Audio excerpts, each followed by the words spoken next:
1990 போட்ட தீர்ப்பாயம் 2007 final award கொடுத்து அதுக்கப்புறம் சுப்ரீம் கோர்ட்டு 15 வருஷம் அதில் உட்காந்துட்டு இருந்துட்டு அவங்க ஒரு ஃபைனல் ஜட்மெண்ட் கொடுத்த அப்புறம் என்னது இன்னொரு தீர்ப்பாயம் முடிஞ்சு போச்சு இல்லை. ரொம்ப ரொம்ப கடுமையாக ஆஃப் த ரெக்கார்ட் கர்நாடகாவில் இருக்கிற ஃபாரஸ்ட் டிபார்ட்மெண்ட்டை வேண்டாம் தான் சொல்கிறாங்க.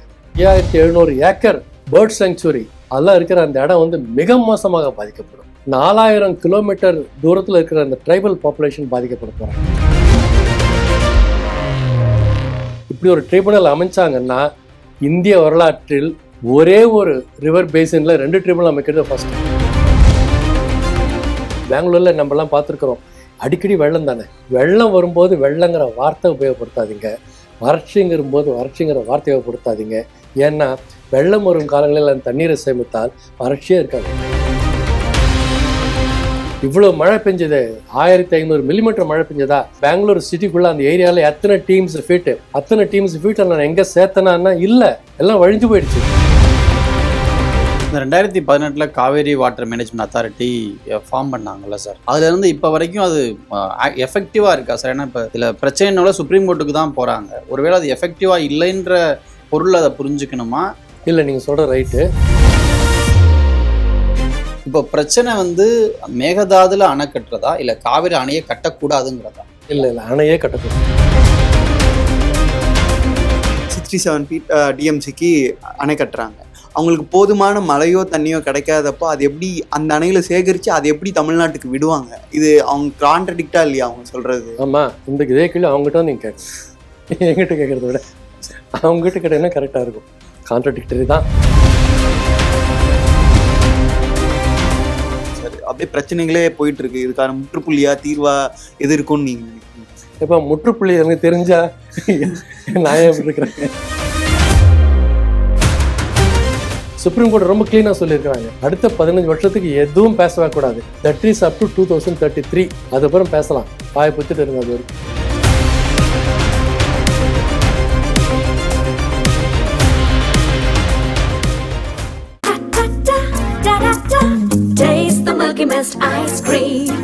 Milky Mist ice creams. ஆச்சி மசாலா. எந்த சமையலும் ருசி தேடும் ரகசியம். 20 ரூபாய். தி டிபேட் நேயர்களுக்கு வணக்கம். இது அரசியல் பலகு. இன்றைய அரசியல் பலகு நிகழ்ச்சியில நம்ம பேச இருக்கிற தலைப்பு, சமீபத்துல தமிழ்நாடு சட்டமன்றத்துல மேகதாது விவகாரம் தொடர்பா நடுவர் மன்றம் அமைக்கணும் அப்படிங்கிற ஒரு தீர்மானமும் நிறைவேற்றப்பட்டது.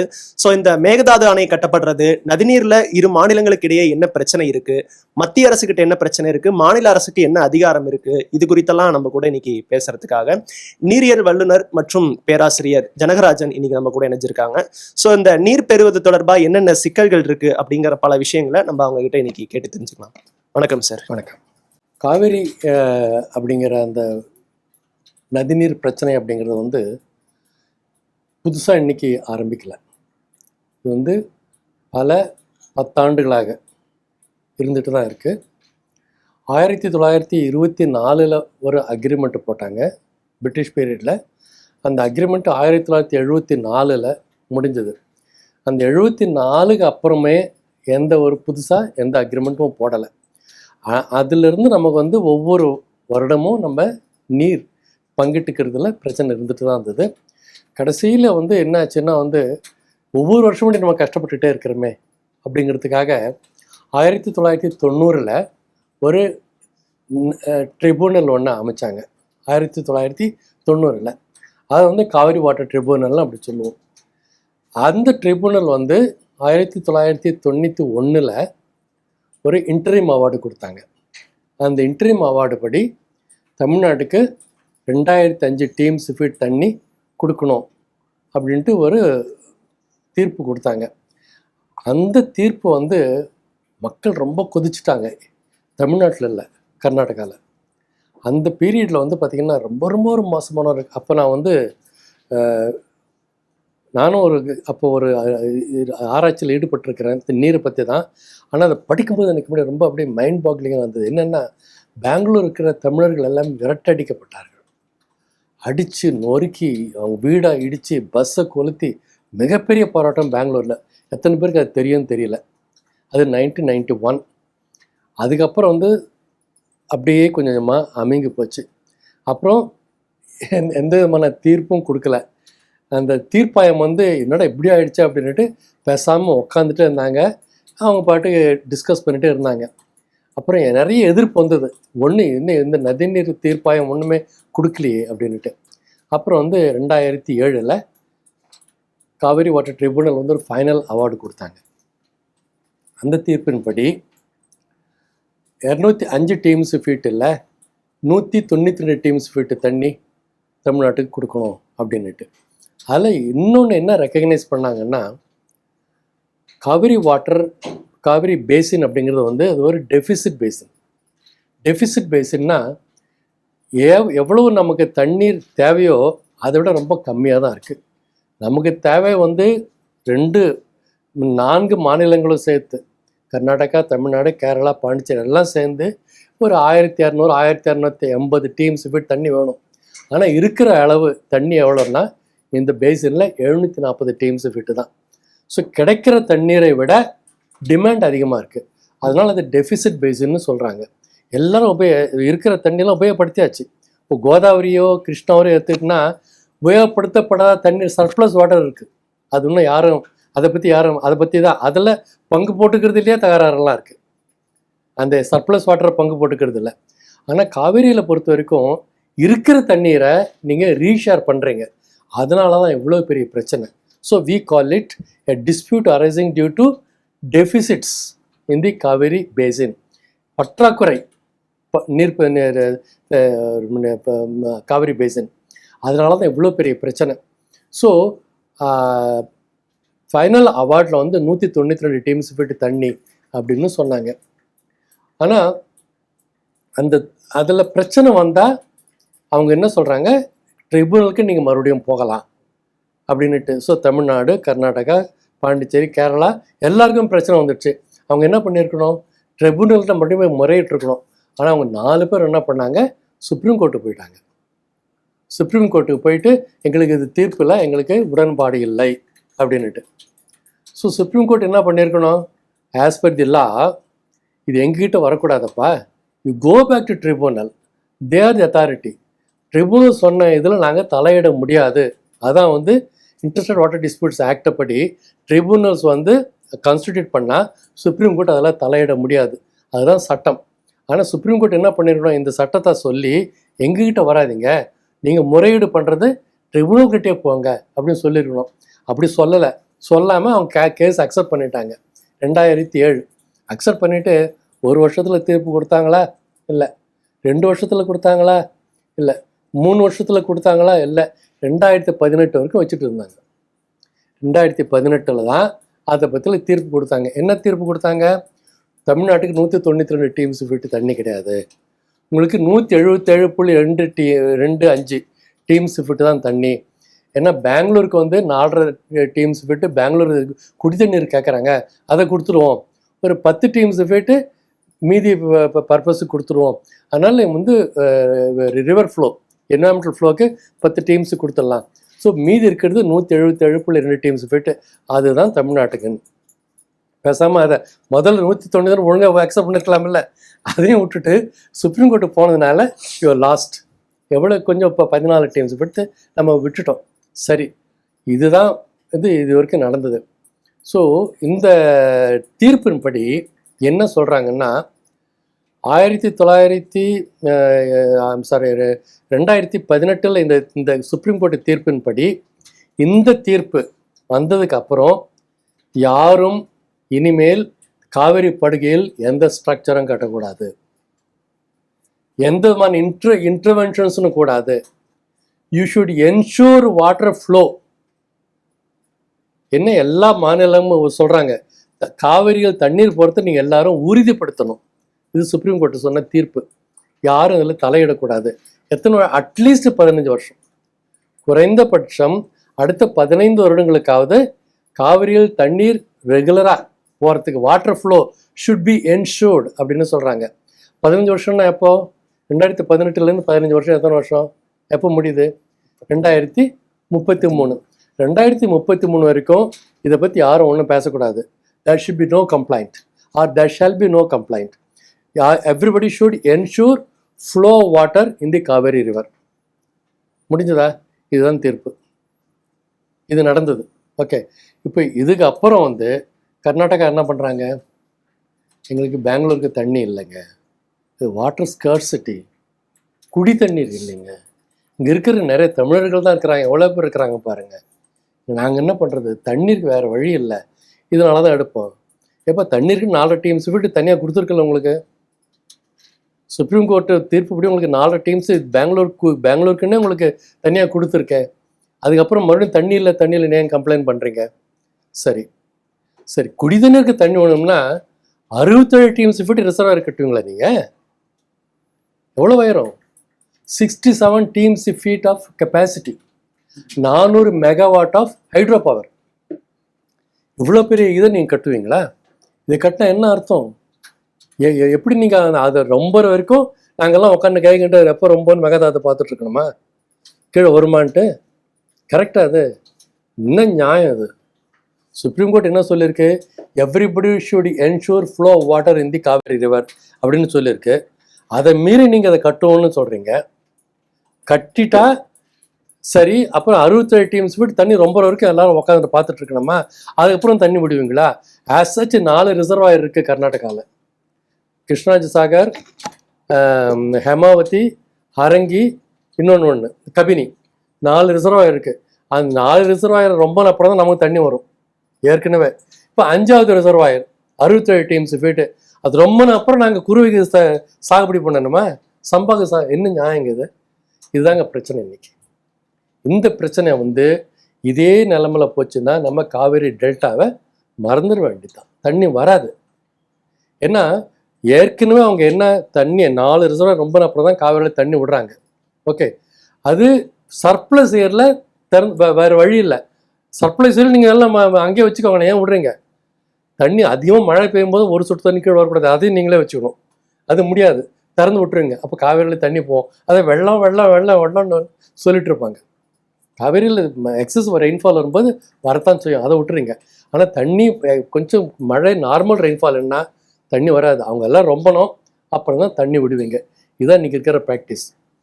ஸோ 5வது ரிசர்வாயர் வந்ததுனால அதுவும் ரொம்பணும் அப்புறம் தான் திறந்து விடுவீங்க, அப்புறம் நம்ம தண்ணி வரணும். இன்றைக்கி இருக்கிற சுச்சுவேஷன் வந்து இதுதான் இன்றைக்கி சுச்சுவேஷன். மேகதாட்டு அப்படி இது ரிசர்வாயரை கட்டுறதுங்கிறது இந்த பிரச்சனை. இப்போது மேகதாத்து ரிசர்வாயர் வந்து கட்டலாமா கட்டக்கூடாதா அப்படின்னு நம்ம ஏற்கனவே வந்து நிறைய கேஸ் ஃபைல் பண்ணியிருக்கிறோம். ஒரு 5-6 வருஷமாகவே பண்ணியிருக்கிறோம். அதில் வந்து சென்ட்ரல் வாட்டர் கமிஷன், அப்புறம் வந்து காவேரி வாட்டர் மேனேஜ்மெண்ட் போர்டு நம்ம கம்ப்ளைண்ட் பண்ணியிருக்கிறோம். சுப்ரீம் கோர்ட்லேயும் கேஸ் ஃபைல் பண்ணியிருக்கிறோம். சுப்ரீம் கோர்ட் முதல்ல என்ன சொன்னாங்க?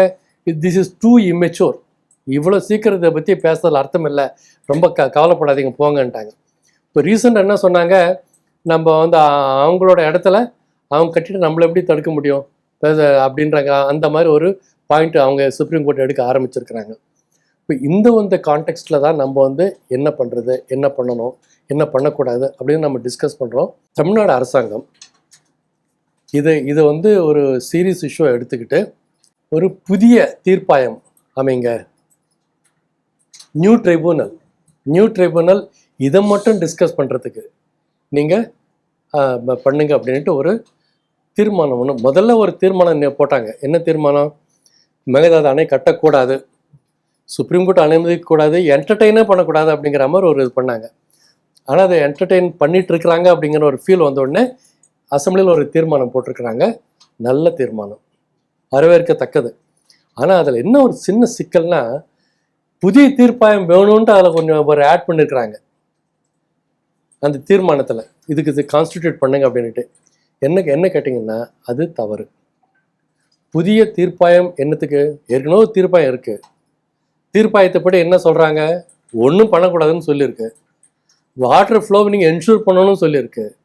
கன்சர்ன்டு ஸ்டேட்ஸ், ரைப்பேரியன் ஸ்டேட்ஸை கன்சல்ட் பண்ணாமல் ஒன்றுமே பண்ணக்கூடாதுன்னு வேறு சொல்லியிருக்கிறாங்க. தமிழ்நாடு உதாரணம், தமிழ்நாட்டுக்கு கன்சல்ட் பண்ணாமல் நீங்கள் ஒன்றும் கட்டக்கூடாது. தமிழ்நாடு வேண்டாம்னா வேண்டாம் தான், எங்களுடைய ஒத்துழைப்பு இல்லாமல் நீங்கள் மேகதாத்துல அணை கட்டக்கூடாது. அந்த மாதிரி ஒரு நிலைமை இன்னைக்கு இருக்குது. அதனால் அவங்க கட்ட முடியாது. நம்ம கண்டிப்பாக அதை எதிர்க்கலாம். சுப்ரீம் கோர்ட்டை நிறைய தீர்ப்புகளுக்கு நிறைய கேஸ் போடலாம், அதை ஸ்டால் பண்ணலாம். அதை விட்டுட்டு இப்போ ஒரு புதிய தீர்ப்பாயம் வேணும் அப்படின்னு சொல்கிறது அப்படிங்கிறது நம்ம என்ன அர்த்தம் தெரியுமா? கேஸை மறுபடியும் ஓப்பன் பண்ணுறோம், டோரை ஓப்பன் பண்ணுறோம். வாங்க வாங்க எல்லாம் பேசலாம் வாங்க. நான் என்ன நினைக்கிறேன், there is no ground for negotiation. ஃபர்தராக அதை பற்றி பேசுறதுக்கு ஒன்றும் கிடையாது, போங்க. I don't want to talk to you. No, நீங்கள் கட்டக்கூடாதுன்னா கட்டக்கூடாது தான். அதை அப்படி சொல்கிறத விட்டுட்டு தீர்ப்பாயம் வேணும்னு சொன்னால் என்ன அர்த்தம்னா, சரி பேசலாம் வாங்க. நியாயம் அது. என்ன பேச போகிறீங்க? தீர்ப்பாயம் வேணுமா வேணாம்? அதான் வேண்டாயா, அப்புறம் வேண்டுமா வேண்டாமா அதானே பேச போகிறீங்க. தீர்ப்பாயத்தில் என்ன பண்ண போகிறாங்க? புதிய தீர்ப்பாயம் வந்தால் அங்கே மேகதாதுல அணை கட்டலாமா வேண்டாமா, அது there is no ground for negotiation அப்படிங்கிறது நம்ம பொசிஷன். அப்படி தான் இருக்கணும். இல்லை பேசலாம் வாங்கன்னு அப்படின்ற அர்த்தம் தான் ஒரு தீர்ப்பாயம் வேணும் அப்படிங்கிறது.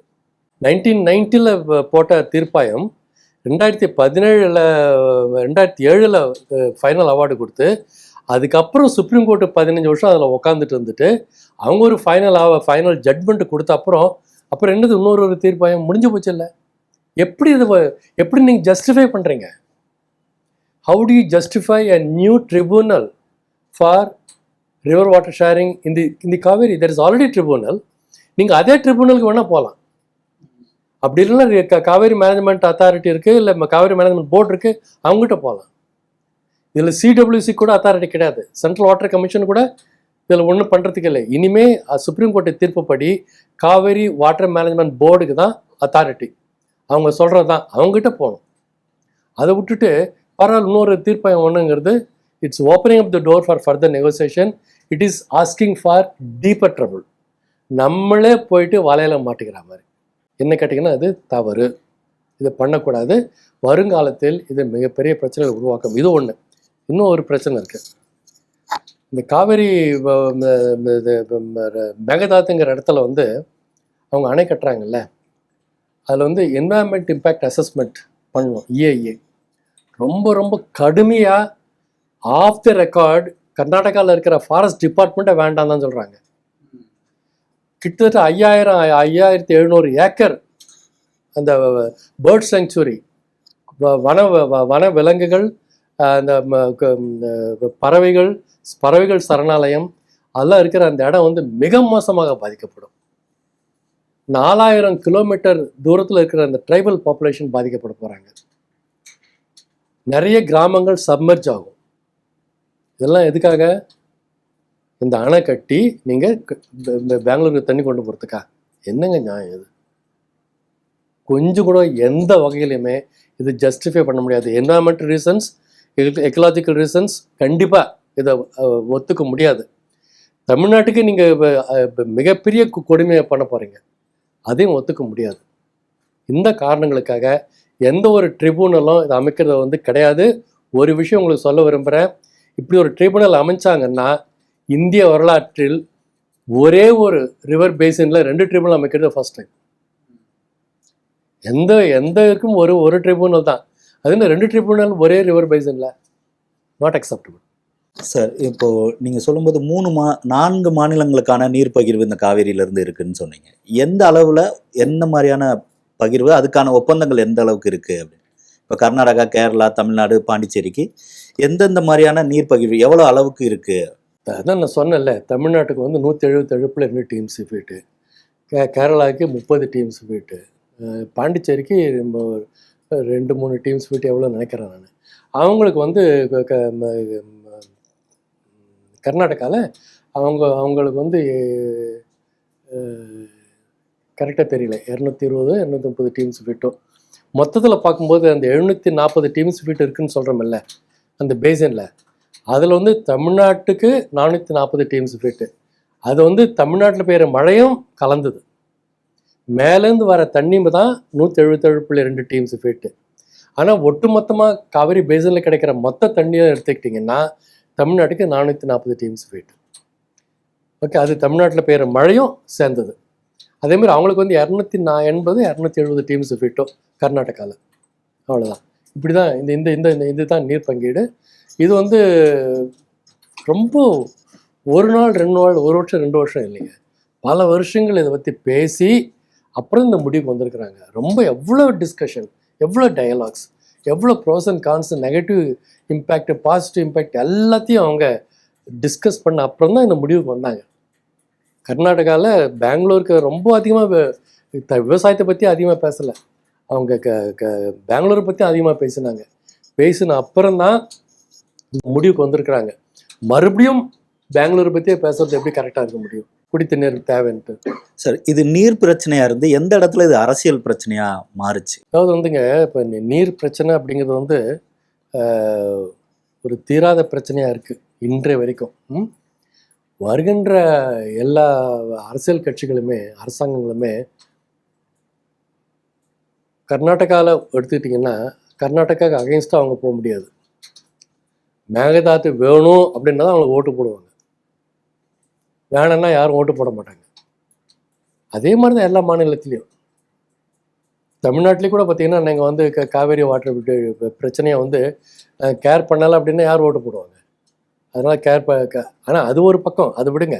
ஆனால் நம்ம ரியாலிட்டியை பார்த்துக்கணும். Reality is very important. ஒரு பக்கம் வந்து அரசியலில் கலந்துருக்குங்கிறது நம்ம மறுக்க முடியாது. என்ன அதுக்குள்ளே நம்ம போக வேண்டாம். அது நேச்சுரல், இயற்கை. அது ஒரு பெரிய பிரச்சனையாக நான் பார்க்கல.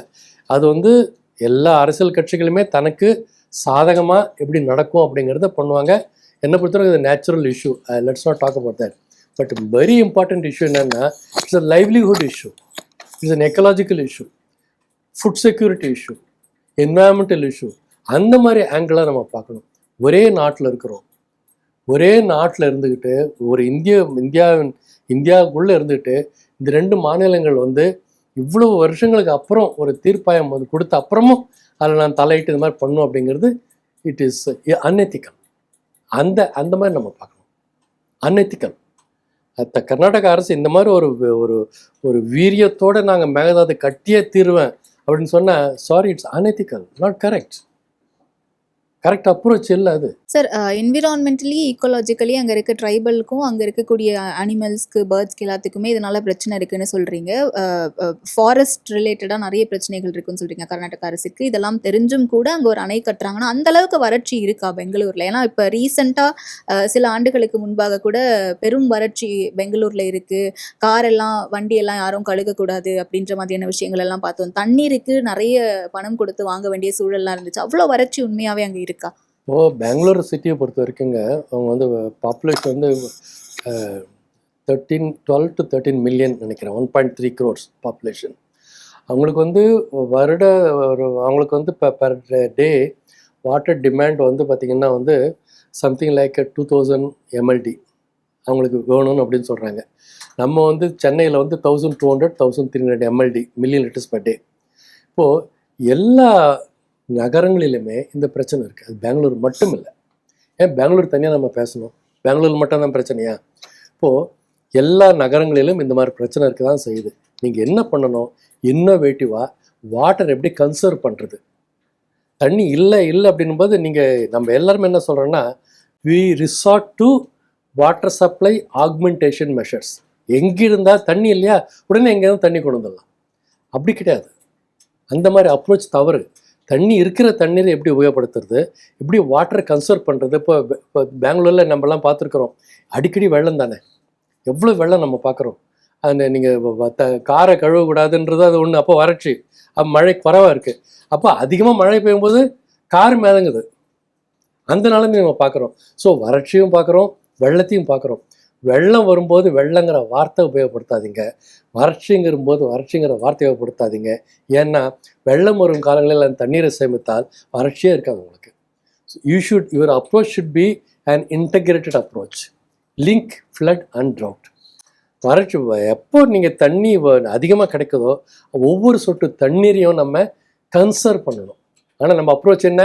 அந்த தண்ணீர் எப்படியாவது வடித்து விடணும், ட்ரெயின் த வாட்டர். ஏன்னா அந்த நேரத்துக்கு எனக்கு தண்ணி இல்லாமல் இருந்தால் சந்தோஷம்.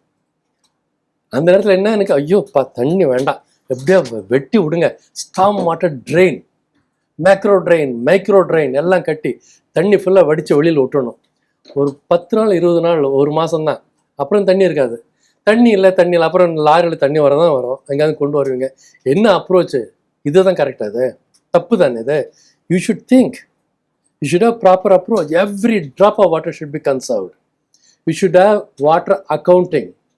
இவ்வளோ மழை பெஞ்சது, 1500 மில்லிமீட்டர் மழை பெஞ்சதா, 1500 மில்லிமீட்டர் மழை பெஞ்சதா அப்படின்னு பெங்களூர் சிட்டிக்குள்ளே அந்த ஏரியாவில் அத்தனை டீம்ஸ் ஃபீட் நான் எங்கே சேர்த்தனான்னா இல்லை, எல்லாம் வழிஞ்சு போயிடுச்சு. அப்புறம் தண்ணி இல்லை, எனக்கு மேகதாத்தில் அணை கட்டுவேன், தண்ணி டைவர்ட் பண்ணுவேன். என்னங்க இது வந்து பெங்களூருக்கு மட்டும் நான் சொல்லலை, எல்லா நகரங்களுக்கும் பொருந்தும், சென்னைக்கும் பொருந்தும், எல்லா நகரங்களுக்கும் பொருந்தும். நம்ம அப்ரோச்சே ஃப்ளட்டு சமயத்தில் ஃப்ளட் ரிலீஃபு, ட்ரவுட் பீரியடில் ட்ரவுட் ரிலீஃப். இதுதான் தப்பு. இந்த அப்ரோச் மாறணும். இனிமேல் இந்த மாதிரி அப்ரோச் இருந்தால் முடியாது. ஏன் சொல்ல வரேன்னு கேட்டிங்கன்னா, கிளைமேட் சேஞ்சை பற்றி பேசுகிறோம், காலநிலை மாற்றம்னு சொல்கிறோம். அது ஒரு ரெட்டாரிக்கு, எதுக்கெடுத்தாலும் கிளைமேட் சேஞ்சு, ஸ்டூபிடிட்டி. நான் என்ன சொல்கிறேன், கிளைமேட் சேஞ்ச் ரியாலிட்டி, அது ஃபிக்ஷன் இல்லை. ஆனால் இந்த கிளைமேட் சேஞ்சினால் என்ன நடக்குதுன்றதை நம்ம புரிஞ்சுக்கணும். இல்லை, என்ன நடக்குது? குறுகிய காலத்தில் அதிக மழை. நார்த் ஈஸ்ட் மான்சூனை ஒரு 650 மில்லிமீட்டர் மழை பெய்யணும்னா அது ஒரு காலத்தில் 3-4 மாதத்தில் பெஞ்சது. இனிமேல் அப்படி கிடையாது, 20 நாளில் பெஞ்சிடும். அந்த 20 நாளில் பெய்கிற மழை தண்ணியை நம்ம சேகரிக்கிறதுக்கு ரெடியாக இருக்கணும். அதுதான் that is what is called adaptation and climate resilience. அதை நீங்கள் பண்ணுறதில்ல. அந்த 20 நாளில் பெய்கிற மழைக்கு ரெடியாக நம்ம என்ன பண்ணுறோம்? ஸ்டார்ம் ட்ரெயின் க்ளீன் பண்ணு, மேக்ரோ ட்ரெயின் கட்டு, அது கட்டு, இது கட்டு, தண்ணி அப்படியே கொண்டு விட்டுடு. அதுக்கு தான் நம்ம ரெடி பண்ணுறோமே தவிர, அவ்வளோ மழை பெய்ய போகுதுப்பா, அந்த தண்ணி ஃபுல்லாக நம்ம கன்சர்வ் பண்ணணும், எங்கேயாவது சேர்க்கணுன்ட்டு அந்த மூளை வேலை செய்தா? அந்த மூளை வேலையே செய்யலை. இது சென்னைக்கு மட்டும் இல்லை, பெங்களூர் மட்டும் இல்லை, எல்லா நகரங்களும் பண்ணுற it's a big mistake, blunder. அதுதான் ப்ராப்ளம்.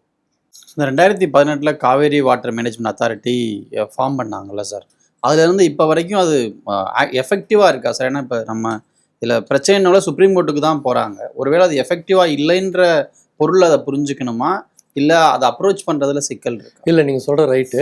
ஒரிஜினலாக வந்து பார்த்தீங்கன்னா காவேரி வாட்டர் மேனேஜ்மெண்ட் அத்தாரிட்டின்னு தான் வச்சாங்க. இப்போ போர்டு ஆக்கிட்டாங்க. அத்தாரிட்டின் போது பவர்ஸ் அதிகமாக கொடுத்தாங்க. இப்போ பவர்ஸ் அதிகமாக இல்லை, கம்மியான பவர் தான். ஸோ நம்ம என்ன சொல்லணும், காவேரி மேனேஜ்மெண்ட் அத்தாரிட்டிக்கு எம்பவர் பண்ணுங்க, அதிகமான பவர்ஸ் கொடுங்க, எல்லா டிசிஷனும் அவங்க எடுக்கிற அளவுக்கு அவங்க பவர் இருக்கணுங்கிறது நம்ம பேசணும். ரெண்டாவது, காவேரி மேனேஜ்மெண்ட் அத்தாரிட்டின்னு ஒன்று கான்ஸ்டிடியூட் பண்ணிவிட்டு அதை கெசட் வேறு பண்ணியிருக்கிறோம். நம்ம கெசட் பண்ணதுக்கப்புறம் அவங்களுக்கு வந்து ட்ரைபூனல் படி கொடுத்த அவார்டு, சுப்ரீம் கோர்ட் கொடுத்த ஜட்மெண்ட் படி இம்ப்ளிமெண்ட் பண்ணுறதுக்கு அவங்களுக்கு ஃபுல் அதிகாரம் கொடுக்கணும். அதுதான் நம்ம கேட்கணும். அது கேட்கணும். அது நம்ம கேட்கறது இல்லை. அந்த நீங்கள் சொல்கிறது கரெக்ட் பாயிண்ட்டு.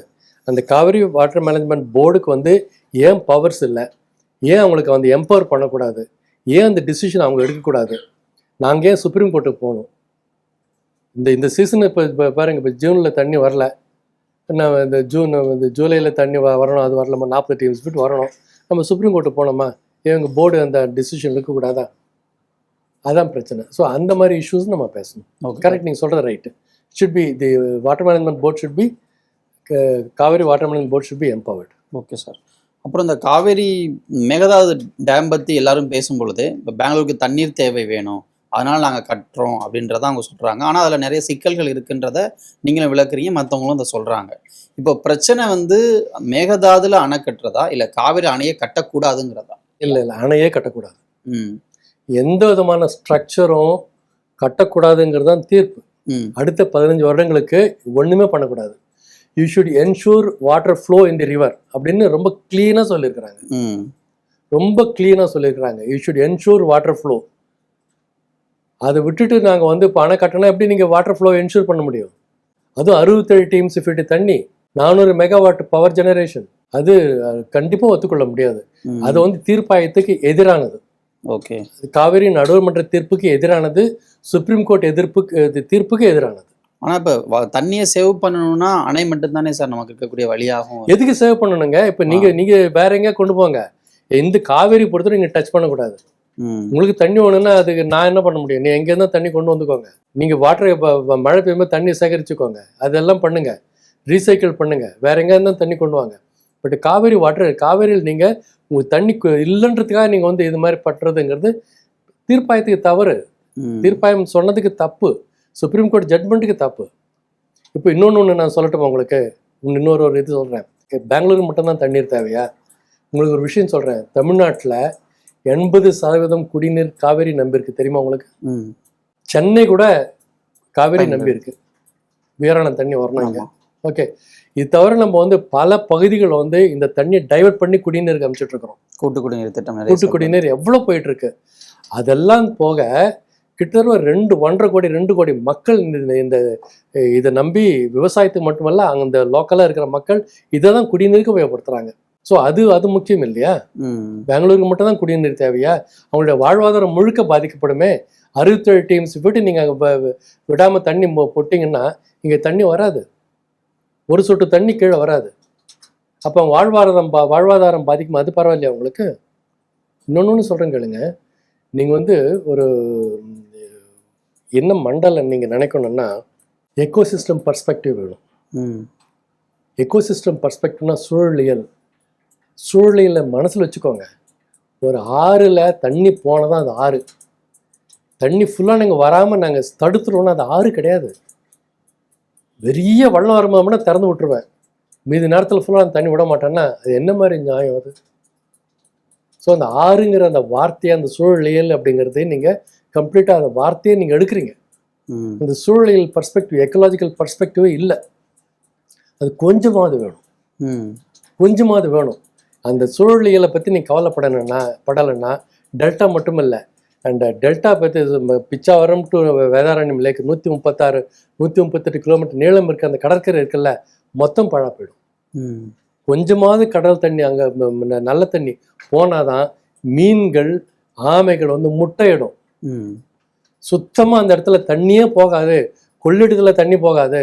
ஆறுகள், காவேரி உபநீர், இந்த பிரிஞ்சு போகிற இந்த ஸ்ட்ரீம்ஸ், சின்ன ஆறுகள்லாம் கடலுக்கு தண்ணி கொண்டு போகுதில்ல டெல்டாவில், அதெல்லாம் போகாதுன்னா முடிஞ்சது.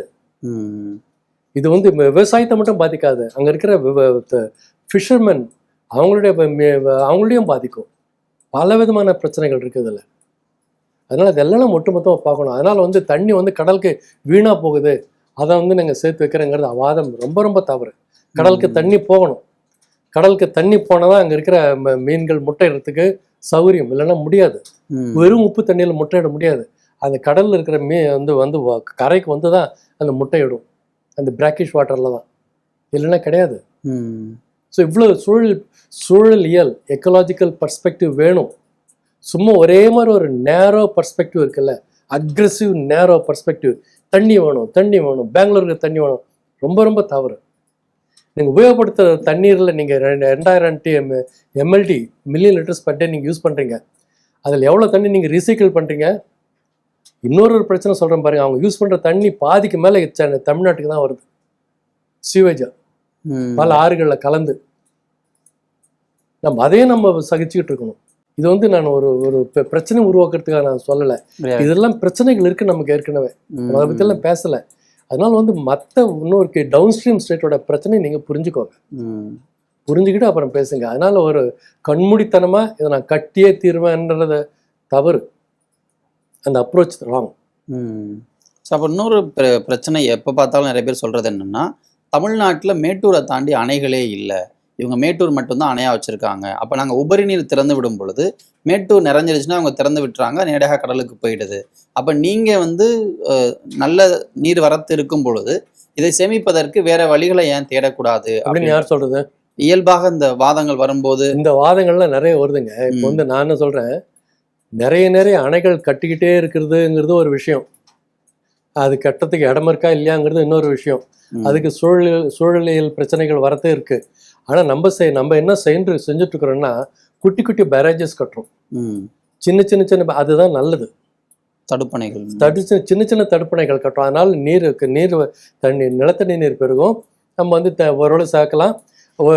அதிகமாக மழை பெய்யும்போது கடலில் போகிறத நம்ம தடுக்கவே முடியாது. தண்ணி போகட்டும், அது வீணுன்னு சொல்கிறது தான் தப்பு. ஓகே, ஒரு காலத்தில் வந்து இங்கே பெய்கிற மழை தண்ணி ஃபுல்லாக ஆறில் பெய்கிற மழை ஃபுல்லாக கடலுக்கு தானே போச்சு இல்லை? இப்போ நம்ம ஃபுல்லாக நிறுத்திருக்கிறோமில்ல. அதுவும் எப்போ தண்ணி 5 வருஷத்துக்கு ஒரு தடவை, 6 வருஷத்துக்கு ஒரு தடவை கடலுக்கு தண்ணி போகுது. நம்ம சொல்கிறது சர்ப்ளஸ் வாட்டர் அப்படின்ட்டு போகட்டும், கஷ்டப்படாதீங்க. இது நன்மை தான், அது தீமை இல்லை. ஒரு விஷயம் சொல்கிறேன், அது சப்ஜெக்ட் வேறு. இந்த மாதிரி அதிகமாக பண்ணுறதுனால என்ன நடக்க தெரியுமா உங்களுக்கு?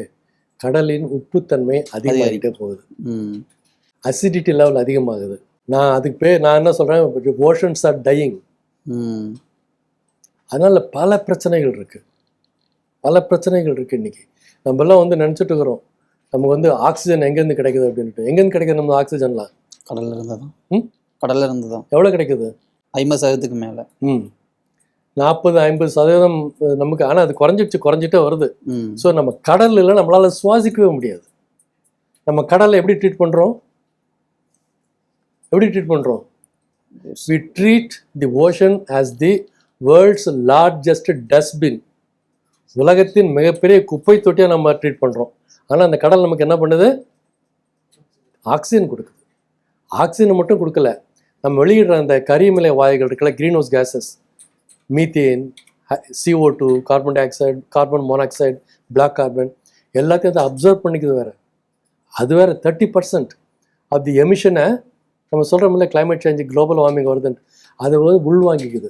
கடல் இவ்வளோ பெரிய விஷயத்த பண்ணுது. ஆனால் கடல் நமக்கு திருப்பி நம்ம ஹெல்ப் பண்ணுறோமா? கடல் நம்ம அடிக்கிறோம். தண்ணி போகக்கூடாது, குப்பையை கொட்டுவோம். இதெல்லாம் என்ன நியாயம் இது? இப்போ தண்ணி எதுக்கு போகணும்னு தெரியுதா உங்களுக்கு? கடலுக்கு தண்ணி போகணும். நம்ம உயிர் வாழணும்னா கடலுக்கு தண்ணி போகணும். அப்படி கடல்லேருந்து வர ஆக்சிஜன் வந்து சென்னைக்கு மட்டுமா, தமிழ்நாட்டுக்கு மட்டுமா, உலகத்துக்கே? அது நல்லா புரிஞ்சுக்கோங்க. சபல், அந்த காவேரி குடும்பம்ன்ற ஒரு முயற்சி 2005 மேற்கொள்ளப்பட்டதாகவும் நாங்கள் செய்திகளில் பார்த்தோம். அந்த ஊர் ஃபார்மர்ஸும் நம்ம ஃபார்மர்ஸும் 2 ஸ்டேட்டையும் விசிட் பண்ணி இங்கே என்ன நடக்குது அப்படின்றது, அதில் நீங்களும் ஒரு பார்ட்டாக இருந்ததாக கூட மணிசாரா யாரோ சொன்னாங்க. அந்த சம்பவம் பற்றி சொல்லுங்க. அது மிகப்பெரிய கதைப்பா அது. ஓகே, அதை பற்றி பேசணும்னா நிறைய பேசலாம். நான் தான் ஆரம்பித்தது. ஓகே, 2002. ஓகே, 2003 காவிரி குடும்பம் ஸ்டார்ட் ஆச்சு. 2012 வரைக்கும் மீட் பண்ணோம். ஒரு கமிட்டி ஃபார்ம் பண்ணி நிறைய வேலைகள் பண்ணோம். அந்த பீரியடில் எவ்வளோ பிரச்சனைகள் வரலை. அந்த குடும்பம் ரொம்ப இருந்தப்போ அது ரொம்ப பெரிய கதை. அது இன்னொரு நாள் தனியாக பேசலாம். சார், முக்கியமாக வறட்சியை நோக்கி நாங்கள் பெங்களூரில் வறட்சி இது பண்ணிகிட்டு இருக்காங்க அப்படின்னு சொல்கிறாங்க, ஃபேஸ் பண்ணிகிட்டு இருக்காங்கன்னு சொல்கிறாங்க. அதை தாண்டி 67 TMC ஃபீட்டுக்கு அணையும் கட்டுறாங்க. அங்கே தண்ணி வந்தால் தான் இங்கே வரும். ஆனால் கான்ட்ரடிக்டாக இருக்கே அவங்க சொல்கிறது. வறட்சியும் இருக்குங்கிறாங்க, 6-7 ஃபீட்டு கட்டிட்டு நாங்கள் அதில் தண்ணி வந்தால் தண்ணியும் விடுவோங்கிறாங்க. இது என்ன மாதிரியான சார்? அங்கே பெங்களூரில் அங்கே எங்களுக்கு தண்ணி கிடைக்க மாட்டேங்குது போதுமான அளவுக்கு அப்படின்னு சொல்கிறாங்க. அதே நேரத்தில் மேகதாதுல 67 ஃபீட் டிஎம்சிக்கு அணை கட்டுறாங்க. அவங்களுக்கு போதுமான மழையோ தண்ணியோ கிடைக்காதப்போ அது எப்படி அந்த அணையில சேகரித்து அதை எப்படி தமிழ்நாட்டுக்கு விடுவாங்க? இது அவங்க கான்ட்ரடிக்டா இல்லையா அவங்க சொல்றது? ஆமாம், இந்த இதே கேள்வி அவங்ககிட்ட நீங்கள் கேட்கணும். என்கிட்ட கேட்குறத விட அவங்ககிட்ட கேட்டீங்கன்னா கரெக்டாக இருக்கும். கான்ட்ரடிக்டரி தான். ஏன்னா அவங்க வந்து இவ்வளோ தண்ணி ஃபுல்லாக சேகரிச்சுக்கு அப்புறம் வந்து தண்ணி திறந்து விடுவோங்கிறது ரொம்ப அபத்தமானது. ரெண்டாவது வந்து பர்டிகுலர் நீ கேட்குறது கேள்வி, அந்த வறட்சி ட்ரவுட் இயரில் பார்த்தீங்கன்னா சுத்தமாக ஒரு சொட்டு தண்ணி கீழே வரவே வராது. இருக்கிற தண்ணி ஃபுல்லாக எங்களுக்கு தான் வேணும் அப்படின்னு சொல்லிடுவாங்க. ஃபுல்லாக 10 கிலோமீட்டர் 20 கிலோமீட்டர் ஃப்ளைஓவர் கட்டுறாங்க. அதெல்லாம் முடியுதா? அர்பன் இன்ஃப்ராஸ்ட்ரக்சர் எப்படி டெவலப் ஆகும்? மெட்ரோ ரயில் அது முடியுதா? அது எவ்வளோ பெரிய கஷ்டமான ப்ராஜெக்ட், அதெல்லாம் முடியுது. இந்த மாதிரி பெரிய பெரிய ப்ராஜெக்ட் எல்லாமே சிட்டிக்குள்ளே எல்லாம் அர்பன் இன்ஃப்ராஸ்ட்ரக்சர் அப்படிங்கிறது நிறைய, அதெல்லாம் நீங்கள் கட்டிகிட்டே இருப்பீங்க. பெரிய பெரிய ரோடு போடுவீங்க, பெரிய பெரிய ஏர்போர்ட்டு கட்டுவீங்க, பெரிய பெரிய ஃப்ளைஓவரை கட்டுவீங்க, எல்லாம் பண்ணுவீங்க. ஆனால் தண்ணீர் மட்டும் சேகரிக்க முடியாது. கொஞ்சம் யோசனை பண்ணுங்க. இதுதான் அத்தியாவசியம். இது முடியாதுன்னு எப்படி நீங்கள் சொல்கிறீங்க? சைனாவில் 10க்கு 10 மீட்டர் இடம் இருந்தால் போகிறோம். ஒரு சொட்டு தண்ணி கூட உள்ள 1 கிலோமீட்டர் தோல்ட்டுவான், தண்ணி ஃபுல்லாக உள்ள விட்டுருவான், தண்ணி ஃபுல்லாக உள்ளே போயிடும். முடியாதது எதுவுமே கிடையாது, மனசில் வச்சுக்கோங்க. இருக்கிற ஏரியெல்லாம் காலி பண்ணிகிட்டே இருப்போம். எவ்வளோ பெரிய ஏரி, எவ்வளோ ஏரிகள் இருந்தது தெரியுமா பெங்களூரை சுற்றி? என்னாச்சு இந்த ஏரியெல்லாம்? இப்போ இருக்கிற ஏரியா இப்போ யூஸ் பண்ணுங்க, ஆழப்படுத்துங்க, நிறைய தண்ணி அதில் சேர்த்து வைங்க. பெய்கிற மழை தண்ணி ஃபுல்லாக அங்கே பம்ப் பண்ணுங்க, அதில் சேரட்டும், அப்புறம் யூஸ் பண்ணுங்க. நிலத்தடி நீரை பெருக்குங்க. ஒரு சொட்டு ஒரு ஒரு ஒரு உறுதிமொழி எடுத்துக்கணும். பெங்களூரில் மேலேருந்து மழை தண்ணி வந்தாலும் சரி, பெங்களூரில் மழை பெய்கிற தண்ணியாக இருந்தாலும் சரி, ஒரு சொட்டு தண்ணி நாங்கள் வடித்து கீழே விட மாட்டோம். உறுதிமொழி எடுங்க. அதுக்கு என்னென்ன பண்ணணுமோ பண்ணுங்க. என்ன எப்படியாவது பெரிய பெரிய ஏர்போர்ட்டு கட்டுவீங்க, பெரிய பெரிய ஹார்பரை கட்டுவீங்க, பெரிய பெரிய ஃப்ளைஓவரை கட்டுவீங்க, அர்பன் இன்ஃப்ராஸ்ட்ரக்சருக்கு என்ன வேணாலும் செலவு பண்ணுவீங்க. அதுக்கு மூளை நல்லா வேலை செய்யும். ஆனால் தண்ணீர் சேகரிப்புக்கு மட்டும் மூளை வேலை செய்யாதா? அத்தியாவசியம் இல்லை இது. ஏன் மறுசுழற்சிக்கு எவ்வளோ பெரிய டெக்னாலஜியெல்லாம் இருக்குது இன்றைக்கி. 80% water that use can be recycled. வளர்ந்த நாடுகளில் நீங்கள் போய் பாருங்கள், நம்ம உபயோகப்படுத்தப்பட்ட தண்ணீர் மறுபடியும் எனக்கு வரும். ஆக்ஸ்ஃபோர்டில், கேம்பிரிட்ஜில், பெரிய பெரிய நகரங்கள்லாம் இதுதான் நடக்குது. நம்ம என்ன பண்ணுறோம்? வேஸ்ட் வாட்டர், அது பேர் என்ன? Waste water, sewage. What nonsense is this? தண்ணீர் தான். நான் வேஸ்ட் வாட்டர்னு சொல்ல மாட்டேன், யூஸ்டு வாட்டர்னு தான் நான் சொல்லுவேன். உபயோகப்படுத்தப்பட்ட தண்ணீர், உபயோகப்படுத்தப்படாத ஃப்ரெஷ் வாட்டர், ரெண்டு தான் இருக்குது. வேஸ்ட்டுங்கிற வார்த்தையே கிடையாது. அது ரீசைக்கிள் பண்ணுங்க. எவ்வளோ பெரிய டெக்னாலஜியாக இருக்குது. நீங்கள் என்ன சயின்ஸில் எவ்வளோ டெவலப் ஆகிருக்கு, டெக்னாலஜி எவ்வளோ டெவலப் ஆகிருக்கு. எதுக்கெல்லாம் நீங்கள் டெக்னாலஜி யூஸ் பண்ணுறீங்க, அந்த டெக்னாலஜி இதுக்கு யூஸ் பண்ணுங்கள். Every drop of water can be recycled, can be reused. இதெல்லாம் விட்டுடுவீங்க. எனக்கு ஃப்ரெஷ் வாட்டர் வேணும், பெரிய ரிசர்வாயர் கட்டுவேன், தண்ணி வரும், வேஸ்ட் வாட்டரை அதிகப்படுத்துவேன், அது பாட்டி கீழே போயிடும். இந்த அப்ரோச் தப்புங்க, அன்சஸ்டைனபிள். இந்த காவிரி விவகாரத்தில் குறைகள், இதை சுற்றி நடக்கிற அரசியல் விஷயங்கள் எல்லாமே சொன்னீங்க. இப்படியே போயிட்டு இருந்தால் 2 மாநிலங்களுக்கு இடையேயான அந்த நதிநீர் பகிர்வில் என்னதான் ஒரு தீர்வாக இருக்கும் சார்? அப்படியே பிரச்சனைகளே போயிட்டு இருக்கு. இதுக்கான முற்றுப்புள்ளியாக தீர்வாக எது இருக்கும்னு நீங்கள் நினைக்கிறீங்க? இப்போ முற்றுப்புள்ளி எனக்கு தெரிஞ்சா நான் எப்படி இருக்கிறேன்? முற்றுப்புள்ளியெல்லாம் கிடையாது. இதுக்கு ஒரு அண்டர்ஸ்டாண்டிங் வேணும். இதுக்கு தான் இந்த காவிரி ஃபேமிலிங்கிறத நம்ம ஸ்டார்ட் பண்ணோம். அப்போ ஸ்டார்ட் பண்ணி அதுக்கு எப்படியாவது ஒரு முற்றுப்புள்ளி வேணுங்கிறதுக்காக தான் இதை நம்ம இது பண்ணோம். அந்த முற்றுப்புள்ளி வேணுமுன்னா இந்த ரியலைசேஷன் வேணும். இது உணர்வுபூர்வமாக அணுகாமல் சயின்டிஃபிக்காக ஒரு நாடு, ஒரே நாட்டில் இருக்கிற 2 மாநிலங்கள் எல்லாருமே நம்ம சகோதரர்கள் அப்படிங்கிற ஒரு அப்ரோச்சோட போய் தமிழ்நாடும் வாழணும், கர்நாடகாவும் வாழணும், பெங்களூரும் நல்லா இருக்கணும், சென்னையும் நல்லா இருக்கணும். ஏன்னா இங்கேருந்து ஒருத்தருக்கு ஒருத்தர் கொடுக்கல் வாங்கல் நிறைய இருக்குது. அந்த மாதிரி அப்ரோச்சோட லாங் ஸ்டாண்டிங் சஸ்டைனபிலிட்டி அப்படிங்கிற கான்செப்டை மனசில் வச்சுக்கிட்டு அதை அப்ரோச் பண்ணால் இது தீர்வு கிடைக்கும். அப்படி இல்லாமல் அரசியல் கணக்கு மட்டும்தான் போடுவேன் அப்படின்னா பிரச்சனைக்கு தீர்வு வராது. சார், அப்புறம் அந்த காவேரி நதி வரக்கூடிய அந்த ஸ்ட்ரக்சர் இருக்குல்ல சார், மலை மேலேருந்து வருது நமக்கு அந்த ஃப்ளோ அப்படின்னு சொல்கிறாங்க, கர்நாடகாவிலேருந்து தமிழகத்துக்கு. அண்ட் கீழ் நீர் அப்படின்னு சொல்கிறாங்க. இந்த ஃப்ளோவை ஒரு டெமான்ஸ்ட்ரேஷனாக எங்களுக்கு காட்ட முடியுமா? லைக் வரைஞ்சு அந்த மாதிரி ஏதாவது, லைக் எப்படி தண்ணி கிடைக்குது? மேகதாது அணை கட்டுறது மூலமாக தமிழ்நாட்டுக்கு கிடைக்கக்கூடிய ஒரு சொட்டு நீர் கூட குறையாது, எல்லாமே கிடைக்கும்னு சொல்கிறாங்க. அது எந்த அடிப்படையில் சொல்கிறாங்க? அது அவங்க சொல்கிறது அடிப்படை என்னன்னா, உங்களுக்கு வர வேண்டிய தண்ணியை விட்டுட்டு நான் மீதி பிடிச்சுப்பேன். இல்லை, இப்போ தமிழ்நாட்டில் தமிழ்நாட்டுக்கு இந்த ஒரு 14 டீம்ஸ் ஃபீட்டு வரணும். 30 இந்த மாதத்தில் 30 டீம்ஸ் ஃபீட்டு ஜூலையில் வரணும். அப்படின்னா அந்த தண்ணியை நான் விட்டுட்டு நான் மீதி மேகதாதுல பிடிச்சிப்பேன் அப்படின்னு அவங்க சொல்கிறாங்க. அது தப்பு. அந்த மாதிரி கிடையாது. அந்த மாதிரி அப்ரோச் கூடாது. அந்த மாதிரி அவங்க பண்ணவும் முடியாது. என்னோட மெயின் அப்ரிஹென்ஷன் என்னென்னா, hydro power project. This is also hydro power project, 400 megawatt power. அந்த 400 மெகாவாட் பவர் நீங்கள் உற்பத்தி பண்ணணுன்னா ரிசர்வாயர் ரொம்ப நாள் தான் முடியும். அப்போ ரிசர்வாயர் ரொம்ப வரைக்கும் நான் உட்காந்து கை கட்டி பார்த்துட்டு இருக்கணுமா? ரொம்பிடுச்சான்ட்டு முடியாதில்ல. ஸோ அதுதான் பிரச்சனை இன்னைக்கு. மத்திய அரசோட ரோல் இதில் என்னவா இருக்குது சார்? ஏன்னா இப்போ ஒரு ஜட்மெண்ட்டு 2018 வந்துருச்சு. அதுபடி அடுத்த 15 வருஷத்துக்கு எந்த டிஸ்டர்பன்ஸும் இல்லாமல் வாட்டர் ஃப்ளோ இருக்கணும் அப்படிங்கிறதையும் அந்த ஜட்மெண்ட்டில் சொல்லியிருக்காங்க. பட் இருந்தாலும் கர்நாடகா கவர்மெண்ட் தொடர்ந்து மேகதாதுல நாங்கள் அணை கட்டியே தீர்வோம் அப்படின்னு தொடர்ந்து ஏதோ ஒரு விஷயத்த பண்ணிகிட்டே வராங்களே சார். மத்திய அரசோட ரோல் இதில் என்ன இருக்குது? அவங்களால என்ன பண்ண முடியும், என்ன பண்ண முடியாது? இல்லை, மத்திய அரசு இதில் என்ன பண்ணலாம் அப்படின்னா, என்ன பண்ணணும்னா, இப்போ சுப்ரீம் கோர்ட் ஜட்மெண்ட் இருக்குது, ட்ரிபியூனல் அவார்டு இருக்குது, அதை ஃபாலோ பண்ணுங்கள். அதை ஸ்ட்ரிக்டாக ஃபாலோ பண்ணுங்கள். ஏன் வயலேட் பண்ணுறீங்க அப்படின்னு ஒரு அட்வைஸ் கொடுக்கணும். அதுதான் அவங்க பண்ண முடியும், வேறு ஒன்றும் பண்ண முடியாது. அதுதான் அவங்க பண்ணணும். இது டெமோக்ராட்டிக் கவர்னன்ஸ் அப்படி இல்லை. பெருசாக அவங்க போயிட்டு ஒரு ஒரு ஒரு ஸ்ட்ரிக்ட் ஆர்டர், வார்னிங் அதெல்லாம் கொடுக்க முடியாது. அவங்க அட்வைஸ் பண்ணலாம். என்ன அட்வைஸ் பண்ணணும்? As a government of India, union government, இந்த சுப்ரீம் கோர்ட்டு தீர்ப்பை நீங்கள் நடைமுறைப்படுத்துங்க அப்படிங்கிறது அவங்க இன்சிஸ்ட் பண்ணணும்.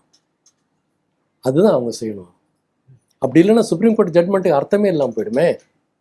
எத்தனை வருஷம் அதில் அவங்க உட்காந்துட்டு இருந்தாங்க? 2007 2018 வரைக்கும் 11 வருஷம் சுப்ரீம் கோர்ட் இந்த தீர்ப்பாயம் வந்த அப்புறம் அதில் அவங்க ஒர்க் பண்ணிட்டு இருந்தாங்க. அத்தனை வருஷம் கழித்து அவங்க ஒரு ஜட்மெண்ட் கொடுத்ததுக்கு அப்புறமும் கூட அதுக்கு நாங்கள் மதிக்க மாட்டோம்னு என்ன அர்த்தம்? என்ன ரொம்ப க்ளீனாக சொல்லியிருக்கிறாங்க, அடுத்த 15 வருஷத்துக்கு இதை பற்றி யாரும் பேசக்கூடாது. You should ensure water flow in the river அப்படின்னு சுப்ரீம் கோர்ட்டு ரொம்ப க்ளீனாக சொல்லியிருக்கு. அதை மதிக்க மாட்டேன், நான் அணை கட்டோன்னு என்ன அர்த்தம்? 2033 அப்புறம் பேசலாம், அது வரைக்கும் பேசாமல் இருங்க. ஏதோ ஒரு ரூலுக்கு அவங்க கட்டுப்பட்டு இருந்தானே சார் ஆகணும். ஒன்று மத்திய அரசு அல்லது சுப்ரீம் கோர்ட்டோட ஜட்மெண்ட், இது ரெண்டையுமே முரணாக ஏங்க அவங்க அந்த சுப்ரீம் கோர்ட்டுக்கு கட்டுப்பட்டு ஆகணுங்க. சுப்ரீம் கோர்ட் தீர்ப்புக்கு அவங்க கட்டுப்படணும். மத்திய அரசை பற்றி நீங்கள் ஏன் பேசுகிறீங்க? அப்புறம் என்னது சுப்ரீம் கோர்ட்டு? சுப்ரீம் கோர்ட்டு சொல்லியிருக்குல்ல, அது கூட நான் கட்டுப்பட மாட்டேன்னா என்ன அர்த்தம்? அப்புறம் எப்படி மத்திய அரசுக்கு மட்டும் அவங்க எப்படி கட்டுப்பட்டுருவாங்க? எத்தனை ஏஜென்சி இருக்குது, எந்த ஏஜென்சியும் நான் கட்டுப்பட மாட்டேன், நான் இதை கட்டுவேன் அப்படின்னு என்ன அர்த்தம்? அது சரியில்லைங்க. It's not correct sir. அதேமாரி இப்போ அடுத்து சூப்பர் எல்னினோ அப்படிங்கிற ஒரு காலநிலை மாற்றம் இனி வரும் நாட்களில் ஏற்பட போகுது. வெப்பத்தின் தாக்கம் அதிகமாக இருக்கும், வறட்சி ஏற்படுறதுக்கான வாய்ப்புகள் இருக்குது. குறிப்பாக இந்த உணவு தானியங்கள் உற்பத்தி, விவசாயம், இதுல எல்லாம் அதிக பாதிப்பு இருக்கிறதுக்கான வாய்ப்பு இருக்குன்னு ஒரு முன்னெச்சரிக்கையும் கொடுத்துருக்காங்க. இப்போ ஏற்கனவே நமக்கு வர வேண்டிய காவிரி நீர் இப்போ நமக்கு கிடைக்கல. நீங்கள் சொன்ன மாதிரி ஒரு 80% ஆஃப் காவிரி வாட்டர் நம்பி தான் தமிழ்நாடு ஃபுல்லாக நம்ம அதை யூஸ் பண்ணிட்டு இருக்கோம். ஸோ இப்படி இருக்கும்போது நீ அடுத்த வரும் நாட்களில் நம்ம அதை எப்படி சரி செஞ்சுக்கணும் சார்? நம்ம ஒரு ப்ரிகாஷனலாக என்னென்ன விஷயங்கள் செய்யணும் சார்? ஏன்னா இப்போ போதிய மழையும் இல்லை. நீங்கள் சொன்ன மாதிரி 3 மாதத்துல பெய்ய வேண்டிய மழை ஒரு 20 நாள்லயே நமக்கு பேஞ்சு முடிஞ்சிருது. அதை நம்ம கரெக்டாக ஸ்டோர் பண்ணாமலும் விட்டுட்டோம் கடந்த நாட்களில். இனி வரும் நாட்கள் அதை எப்படி நம்ம சரி செய்யணும்? சூப்பர் எல்னினோ வருது அப்படிங்கிறது இப்போதான் தெரியுமா? 3 வருஷமாக பேசிட்டு இருக்கிறோம், 4 வருஷமாக பேசிட்டு இருக்கிறோம். இந்தியா முழுக்க எல்லாருக்குமே தெரியும் சூப்பர் எல்னினோ வருது, அதனால் வறட்சி வரும், சில பகுதிகளில் வெள்ளம் வரும் அப்படிங்கிறது. அதுக்கு தகுந்தாமல் நம்மளை என்ன நடவடிக்கை எடுக்கணும் இல்லை, எடுக்கிறதே இல்லை. அந்த வருஷத்தில் வந்தால் அதை பற்றி அப்போ தான் பேசுவோம். அது வரைக்கும் சூப்பர் எல்னினோ பற்றி கவலையே கிடையாது. ஃபர்ஸ்ட் ஆஃப் ஆல் சூப்பர் எல்னினோன்னு என்னென்னு தெரியுமா? யாரும் அதை பற்றி பேசுகிறாங்களா? ஏன் அசம்பிளியில் இதை பற்றி பேசக்கூடாது? அசம்பிளியில் சூப்பர் எல்னினோ வருது அப்படிங்கிறது ஒரு டிபேட் இருக்கா? அதை பற்றி யாருக்காவது தெரியுமா? இந்த மாதிரி விஷயங்கள் தான் பேசணும், அப்போ தான் நடவடிக்கை எடுக்க முடியும்.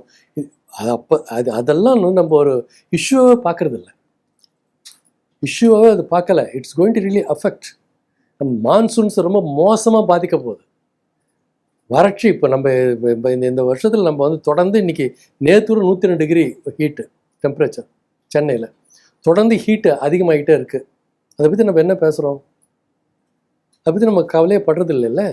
ஸோ இதெல்லாம் நம்ம காம்ப்ரஹென்சிவாக யோசனை பண்ணி இதுக்கு தகுந்த மாதிரி நம்ம என்ன நடைமுறை, அதுக்கு தான் ஆங்கிலத்தில் சொல்லுவாங்க அடாப்டேஷன். நம்மளை நாமே மாற்றி அமைத்து கொள்ளுதல். நம்மளை நாமே மாற்றி அமைச்சிக்க மாட்டோம். நான் பிஸ்னஸ் ஆஸ் யூஷுவல் ஸ்ட்ராட்டஜி தான் ஃபாலோ பண்ணுவேன்.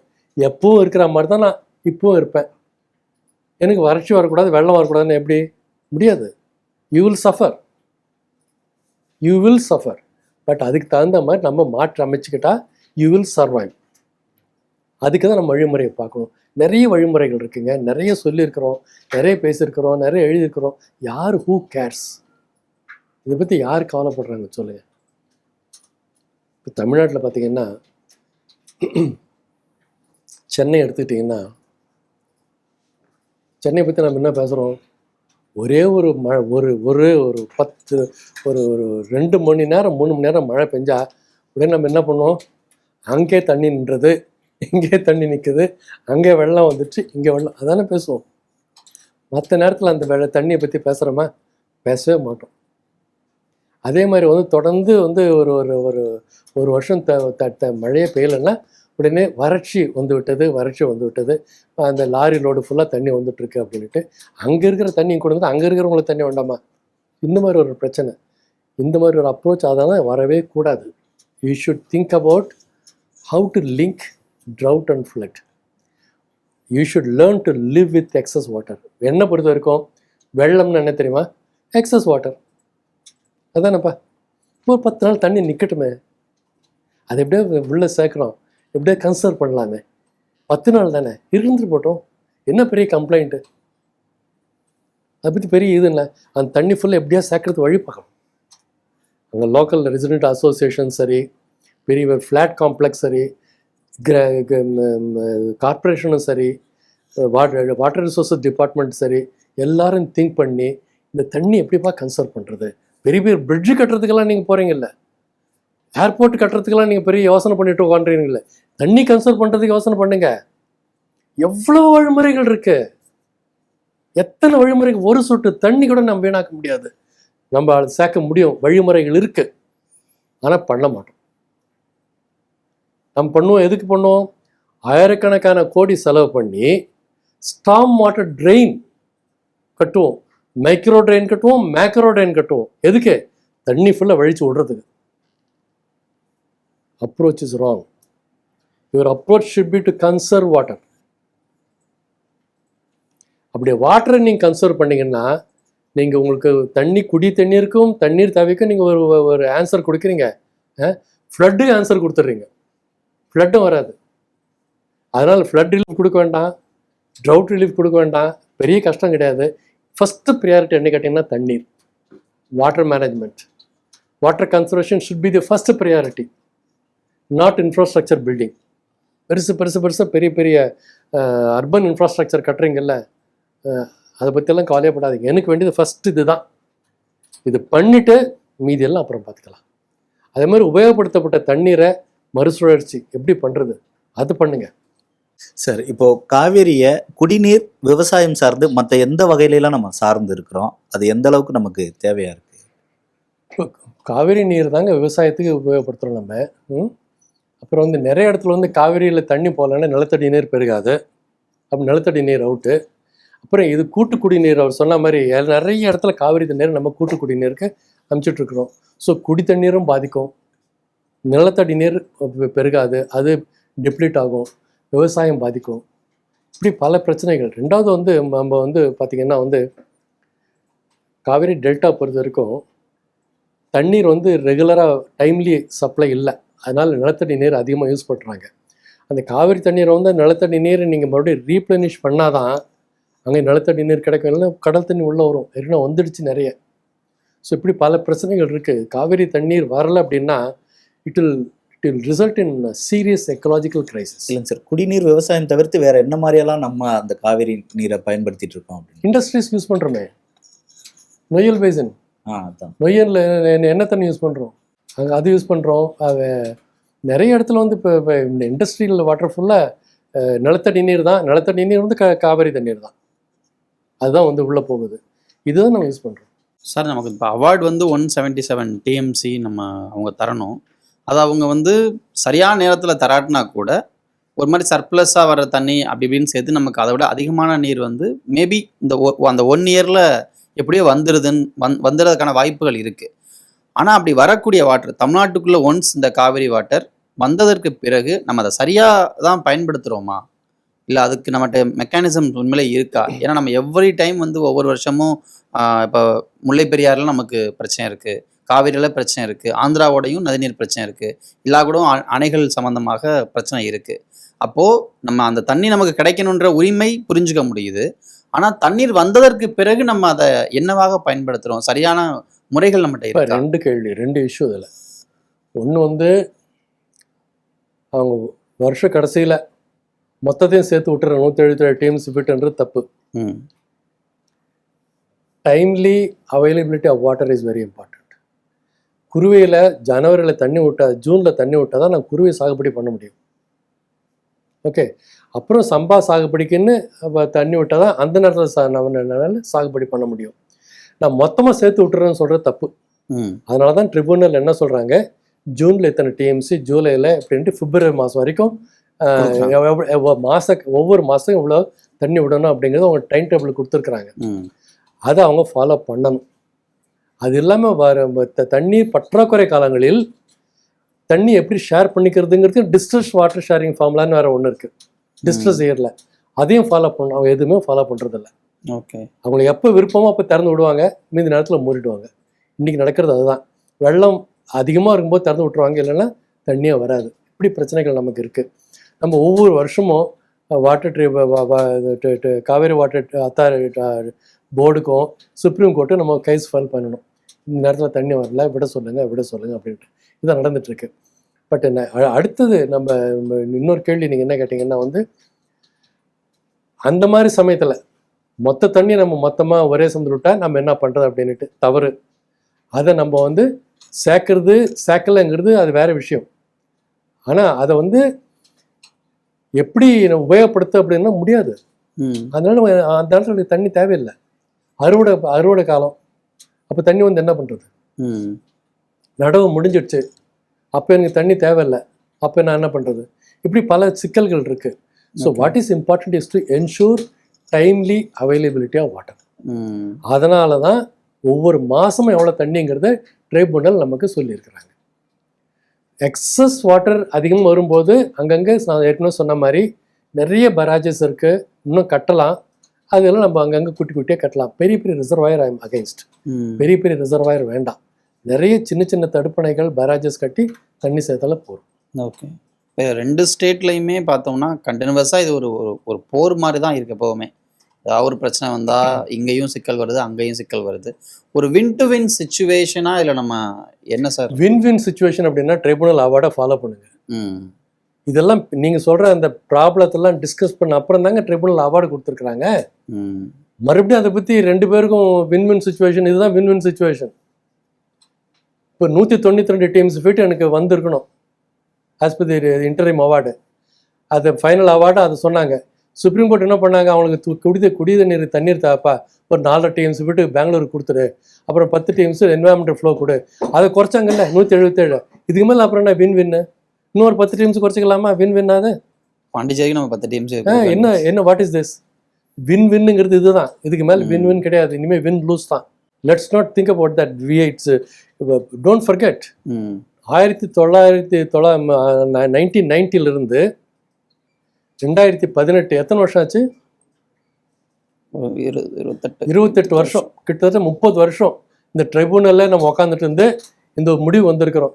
இதுக்கப்புறமா வின் போகலாம் அப்படின்னு பேசுறது தவறு. இவ்வளோ 30 வருஷம் பேசின அப்புறம் தான் இந்த முடிவுக்கு வந்தோம். இதை ஃபாலோ பண்ணாதான் அதுதான் வின். குறைஞ்சபட்சம் சுப்ரீம் கோர்ட்டு சொன்ன அந்த 15 வருஷமாவது வாயை பொத்திட்டு இருங்க. என்ஷூர் வாட்டர் ஃப்ளோ இன் தி ரிவர். சுப்ரீம் கோர்ட் ரொம்ப கிளீனாக சொல்லியிருக்கிறாங்க. அடுத்த 15 வருஷத்துக்கு எதுவும் பேசவே கூடாது. You should ensure flow water in the river. That is up to 2033. அதுக்கப்புறம் பேசலாம். வாயை பொத்திட்டு இருங்க அது வரைக்கும். காவிரி நதிநீர் பங்கீடுல என்னென்ன பிரச்சனைகள் இருக்கு, கடந்த காலங்கள் என்ன சிக்கல்கள் இருக்கு, இனி வரும் நாட்களில் அதை எப்படி சரி செய்யலாம், அதுக்கு எந்த முயற்சிகளில் ஈடுபடலாம் அப்படின்ட்டு பல்வேறு விஷயங்களை மக்களுக்கு புரியுற மாதிரி எளிமையாக சொல்லியிருந்தீங்க சார். உங்களுடைய நேரத்திற்கும் கருத்திற்கும் நன்றி சார். நேயர்களே, மற்றும் ஒரு தலைப்புடன் மற்றொரு அரசியல் பழக நிகழ்ச்சியில் சந்திக்கலாம். நன்றி.